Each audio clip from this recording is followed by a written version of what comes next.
Сәлем достар, бүгін сіздермен қытырлақ әрі оңай дайындалатын картофель фридің рецебімен бөлісетін боламын.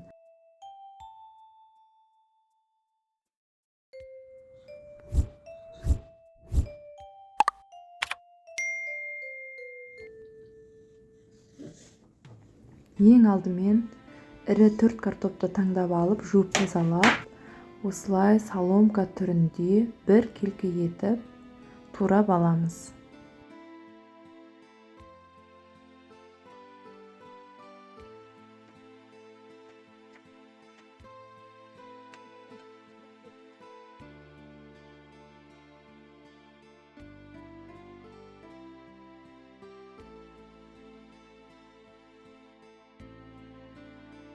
Турап болған соң, аз да болса крахмалын кетіру үшін осылай салқын суды құйып, 3 қайтара жақсылап жуып аламыз.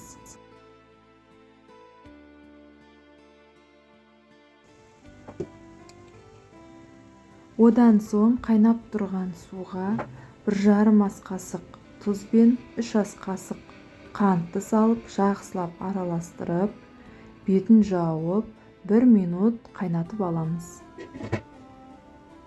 1 минут өткен соң бетін ашып, туралған картоптарымызды саламыз. Бір араластырып, бетін жауып, 5-6 минут қайнатамыз. Арасында осылай бетін ашып, бір қозғап қоюға болады.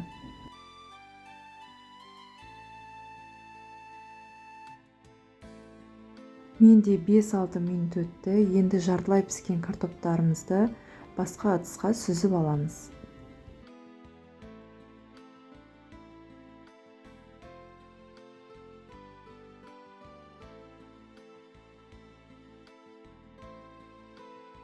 Енді осы жартылай піскен картоптарымызды құрғақ сүлгінің не болмаса құрғақ салфетканың үстіне осылай жайып, арасын жақсылап ашып кептіреміз. Тексереміз, ол үшін картопты осылай қолмен бөлгенде оңай бөлінбейтіндей болуы қажет. Осылай 30 минутқа кепкенше қалдырамыз. Картоптарымыз кепкенше табаға май құйып, жақсылап қыздырып аламыз. Енді қатты қызып тұрған майға кепкен картоптарымызды салып, 5-7 минут көріп аламыз. Түсін қатты қызартып қуырудың қажеті жоқ. Себебі бұл картоптарымыз жартылай піскендіктен сәл сарғайғаннан кейін табадан ала береміз.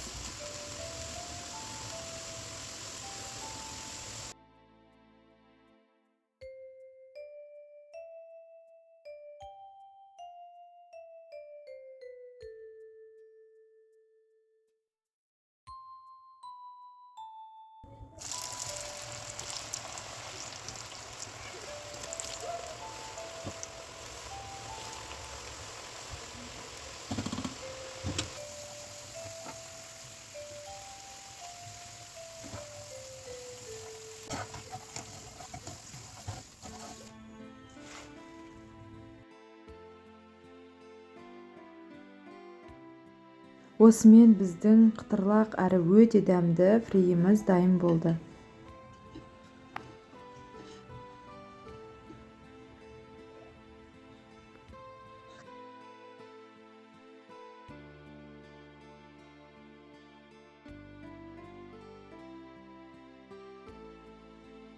Сіздер де үйде жасап көріңіздер.